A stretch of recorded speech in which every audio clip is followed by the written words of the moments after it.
Hello, this is Danny Ceballos with day 27 in our 28-day series of Leading in the New Normal. Welcome. So we are almost done with the series. We've got one more video for you tomorrow as we finish up this week on understanding how to best lead and leverage communities. So before we get to that final piece, we wanted to spend some time with you today identifying those pitfalls of leading a community and some things that you can look out for and hopefully get ahead of before they become challenges and issues for you. So what are some of those things that we watch out for? Well, one of them is us versus them, right? So oftentimes communities, whether they're teams, organizations, families, whatever, groups of people coming together and calling themselves a community, oftentimes they have an invisible or visible enemy, right? Something that they are poised to whether to fight or just to have a position, a different position, different positional point of view than somebody else. And there's nothing wrong with that. In fact, that's actually kind of a good idea when you have something that you're working against, if you will, that you're at odds with. The problem is when it becomes explosive, when we start getting into this competition that is not healthy. So that's one of the pitfalls, is that us versus them. So be careful about, as people are coming together and connecting in your community, that they are not vilifying to a dangerous degree some other entity. You want to keep people in the space of being competitive, but not necessarily us versus them.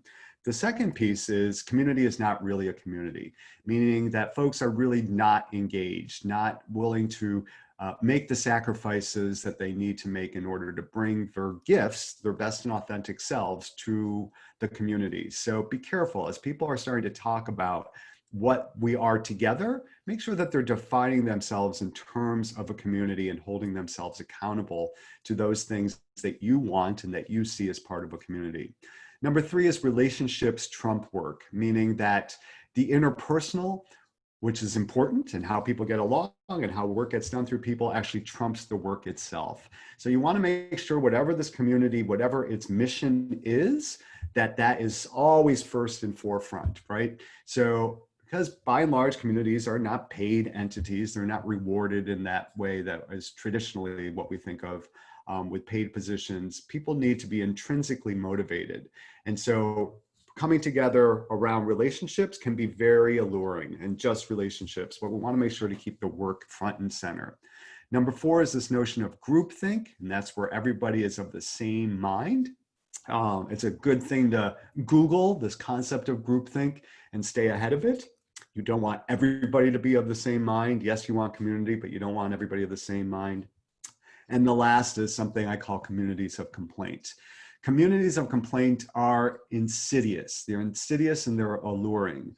They are when people come together like a community in a trusting interpersonal way, but it's just around complaining, right? I'm sure you've been a part of one or two of those, and it's actually, to be a part of it can be kind of rewarding. It feels good because we're all agreeing how terrible things are. But for you as a leader of a community, you want to make sure that you nip those communities of complaint in the bud as soon as possible. So some things that you can notice with communities of complaint is, well, first of all, it feels like a community. Like I said, people are coming together and it feels like community. But you also get a sense of, especially as a leader, that there's something secretive. There's something that's not transparent that's happening in the background. If you're feeling that, if you're vibing on that, then odds are pretty good that there's some kind of community of complaint in the background. Number three is that there are undiscussables everywhere. You just feel it. People are not saying what they need to say, rolling their eyes, those kinds of things. And also, communities of complaint are resistant. So just by calling out a community of complaint doesn't necessarily get rid of it. It's a system, right? So systems within systems are resistant to change. Remember, we've talked about that. Systems are resistant to change. So they're really, when you feel that kind of stubbornness around complaint, you can pretty much guarantee you've got a community of complaint going on. And also when the bell curve is flipped, meaning that instead of the majority of your community being fully focused and positive, that kind of bell curve, it's the opposite, where you have folks, it seems like there is a decided mass of people that are much more interested in complaining than actually doing the work. And you know, with a bell curve, you have the two tail ends, the smaller percentages. And ideally, that's where you want the complainers and the laggards to be, right? Not in the big section, but in a community of complaint, you just feel the swelling of complaint, and that's, you can trust that there's something going on in the background, a community of complaint. So how do you get rid of communities of complaint? How do you mitigate them? So you need to become a research detective, right? You really need to get clear on calling the thing out and understanding its why, its purpose. Why does it exist? The best way that I know how to do that is to do individual interviews with people and or bring in outside help. Bring in a consultant like myself or somebody else, or even a volunteer from outside your organization that will help to conduct these interviews and make sense of the data that you amass to really understand what the complaints are about.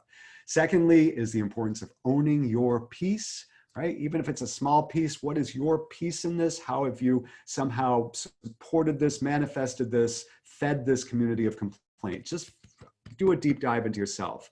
And then thirdly is to lead a change effort. So I'm going to leave it there because we're going to be talking about what that change effort is and how you can best lead that tomorrow. So today, what I want you to do is to start thinking about how you can get ahead of and help mitigate the possibility of a community of complaint. Again, just spend a few minutes on this, but think to yourself, if I'm feeling this complaining coming on, what can I do to get ahead of it before it becomes something bigger? Or better yet, do it when people aren't complaining. How can you help mitigate and lessen the possibility of a community of complaint now before it actually happens? Okay, thanks for sticking with me on this little bit longer video. I'm really looking forward to seeing you tomorrow, and take care, have a great day, and continue to lean into your learning. Take care, everybody. Bye now.